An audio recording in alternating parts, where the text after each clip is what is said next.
So this is a demonstration on how to add the TGF beta to a thawed straw of semen.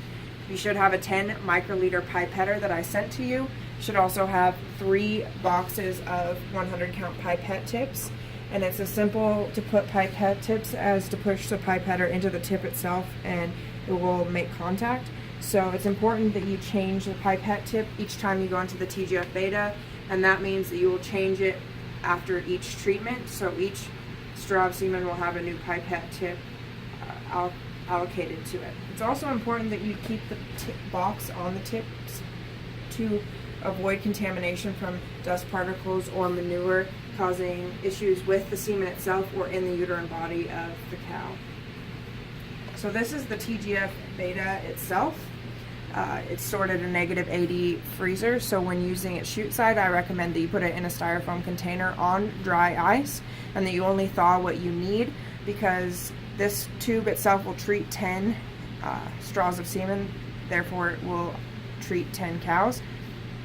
But I sent you what was needed, so it's important that you only thaw what you need, because once it's been thawed, you cannot refreeze it. So if you do have a partial left over after the day is done, you can go ahead and stick it into the refrigerator, but only if you're going to use it the next day. If you're not going to use it the next day, then I would go ahead and throw it away.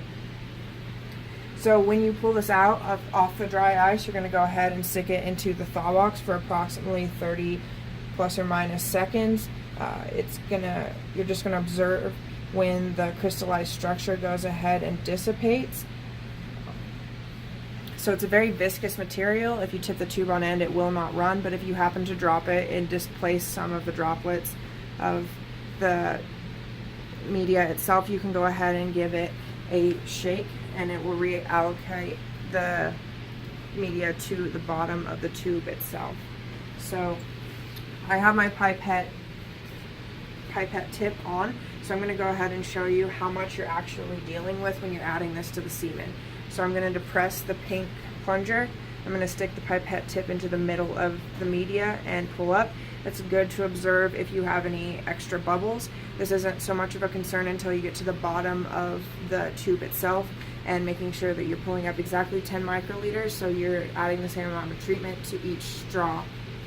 If you do end up with a partial amount of treatment at the bottom of the tube, you can not depress the plunger or let the plunger up all the way when you're collecting the material into the pipette tip, and pull out part from your remaining tube and then pull the rest out from your full tube that you have as backup.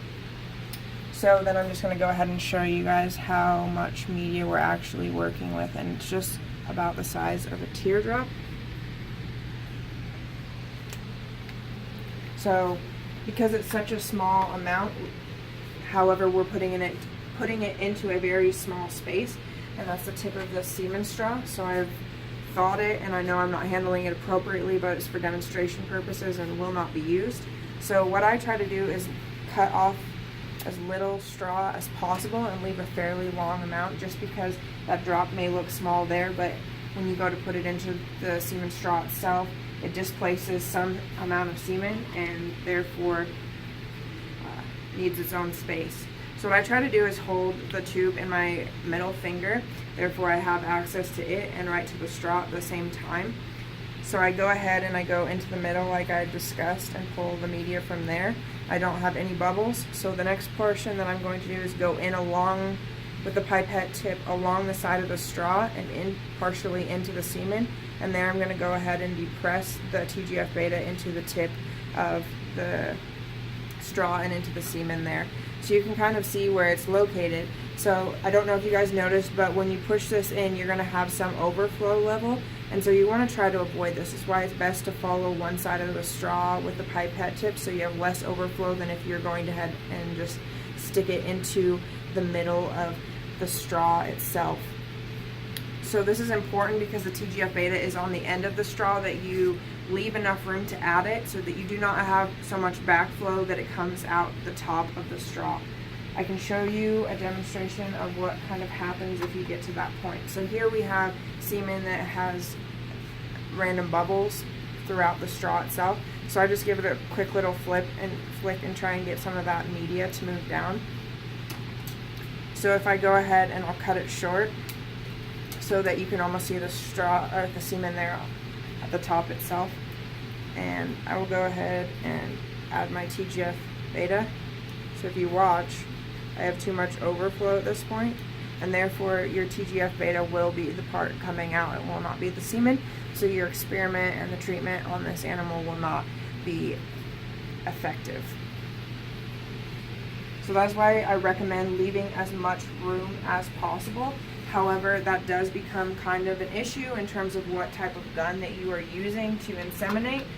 All the projects that I've worked on thus far, we have used the donut ring gun, and that allows the longer straw to, it allows you to hold the sheath on the gun even though you have a longer straw. You can use different types of guns like the commie or the spiral gun. However, you need to make sure that you make adjustments to how long you have to leave the straw so that the sheath can stay on properly, and enough room with the straw length to allow the TGF beta to be effectively added to the semen itself.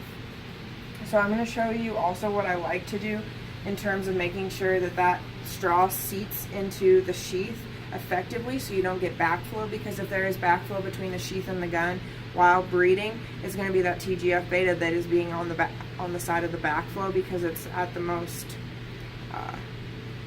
because it's at the cut end of the straw.